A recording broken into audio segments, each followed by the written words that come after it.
Welcome to another edition of Distance Assistance 101. Today we are talking with Carrie McLean. She is an OCPS College Transition Counselor, which means that she supports our high school, college, and career specialists, as well as the high school guidance departments. Carrie, thanks for joining us. We appreciate your time and expertise here. Thanks, Sarah. All right, so we're going to start with what we know a lot of people unfortunately are facing, which is a change in their financial situation. They may have already done the FAFSA. They probably, hopefully, have already done the FAFSA, and they're not sure what to do at this point, but things have drastically changed. So what advice are you going to give them? Well, the most important step in this situation would be to contact and stay in contact with the college financial aid office of any college that you are still considering attending. You want to let them know exactly what has happened, if it's a job loss, if your current situation isn't reflected in the FAFSA accurately, and they have forms, they have documents that they can help you with.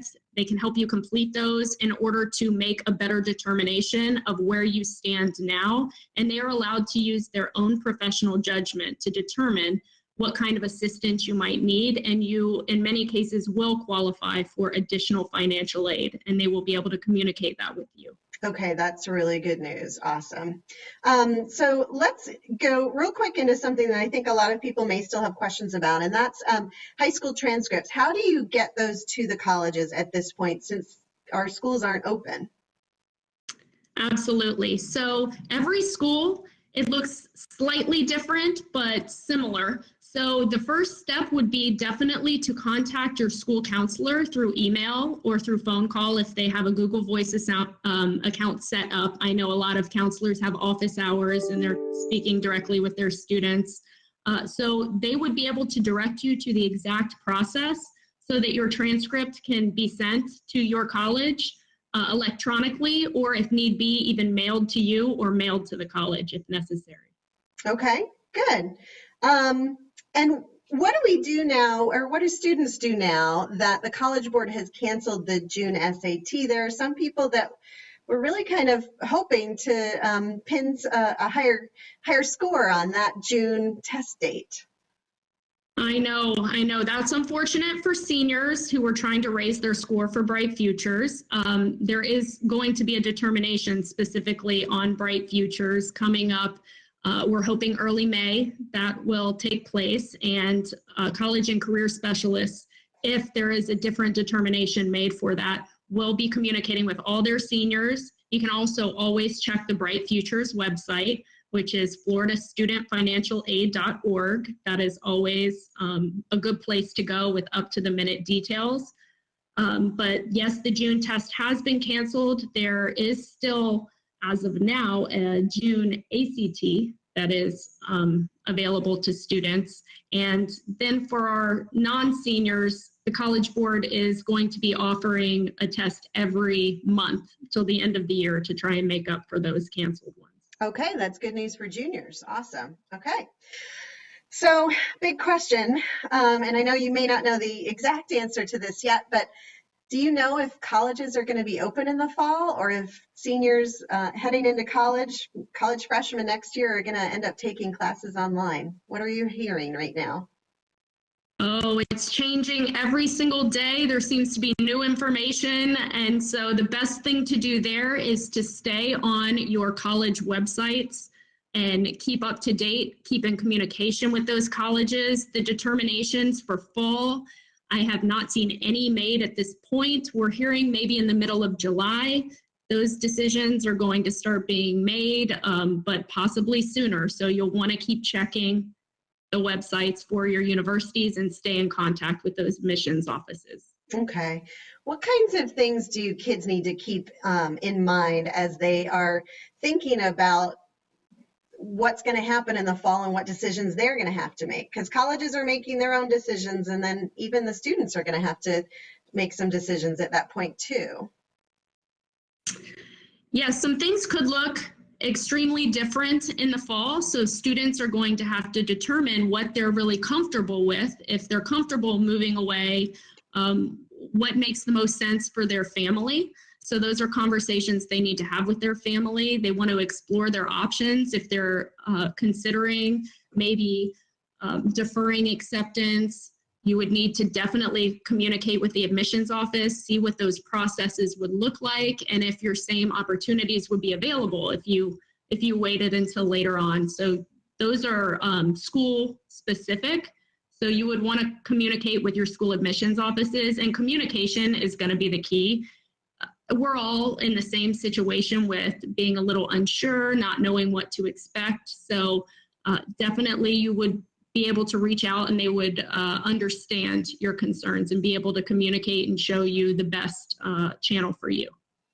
So I know I'm the mom of a senior too, and what I keep saying is ask a lot of questions. You know, we may not get the answers at all right now. It might be week by week, but continue to ask those questions, continue to keep those lines of communication open with your college. And I'm telling my kid, you know, he's supposed to go away to a college up north in a hotspot area for this virus, and it's a little disconcerting, but I'm just saying, okay, we're going to take it 1 week, 2 weeks at a time right now. Is that the kind of attitude that you think is helpful right now? Absolutely. Yeah. I think that's a healthy attitude because, you know, things are changing. Every single day, it seems like there's news about how we're proceeding, what's going to be open, what kind of experiences we're going to be able to have going forward. So week by week, I think is an excellent way to look at it, and just the communication is key. Okay. All right. Let's talk a little bit more about the colleges that are going test optional. There are some that are doing that right now, and that should be helpful to some of those kids who maybe didn't raise their scores as high as they wanted to, right? Absolutely. We are finding a trend that more and more colleges are starting to go test optional, which means they're not requiring the SAT or the ACT for admission.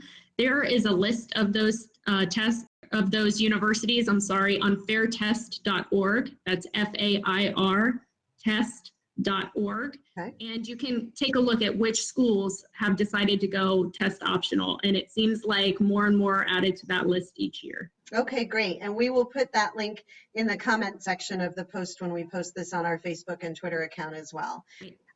So let's go to a question that some seniors have right now who may have been struggling this year. They haven't passed the FSA ELA or the Algebra 1 exam, end of course exam yet. Can they still graduate? How is that working for them? Yes, they can still graduate as long as they have met the other graduation requirements, the 24 credits and the GPA requirement. They are able to graduate this year. The FSA and EOC requirement for graduation was waived for this year's senior class. Okay, great. And that's not necessarily the case for next year's senior class, right? So no. Any underclassmen who are struggling need to continue working towards that goal. Absolutely. There has been no determination on any other classes yet. Okay. All right, let's tackle Bright Futures and community service hours. What can you tell us about Bright Futures? What can you tell us about these community service hours? Yes, for all of our seniors who've waited until the end to get those hours, of which there are many, there are opportunities actually to be doing community service online and at home. And so we are in constant communication with our college and career specialists who are in constant communication with their seniors. And they have been sending out lists of opportunities for students to get some community hours while they're at home. And if for some reason you haven't received correspondence from your school, college, and career specialist, I would encourage you to reach out because they have so many resources available to help you. Okay, and so those are not waived as of this moment, right? Not as of this moment. That may change, but we have been told the community service requirement has not been waived. Okay, and we are recording this on May 1st at 11:37, just in case. Yes. All right, good to know. So there are some kids who are still deciding what they were going to do, which college they were going to go to, and even some that were still planning some college visits that got cut short during spring break.